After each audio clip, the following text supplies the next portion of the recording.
band member getting COVID, then record high temperatures turning the night into something a bit different. News 10 ABC's James De La Fuente has that story from Bennington.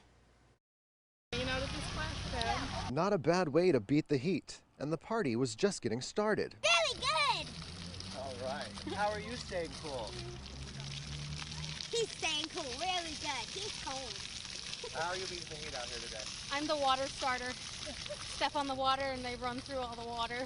Within minutes, the sky turned black, lightning was striking, and the vendors began packing up. That's what the weather goddess is saying to do. So, you know, the band got sick, and so let's just dance in water. But we might have more water than we want because it always threatens to rain on Thursdays, I have found, since I started Thursday Night Live. As the storms made their way through Bennington, the rain came down heavily. The splash dance party was now canceled. Around town, a tree on Water Street came toppling down. Second time, like I said, a tree has fallen on the trailer.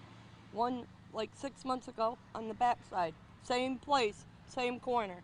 We also spotted a tree down near a church and small branches on the sidewalk from the storm rolling through. Officials with Vermont Power tell us that at the peak of the storm, about 340 customers lost power. Vermont Power reminding customers if they see down power lines to stay away and call for help. In Bennington, James De La Fuente, News 10 ABC.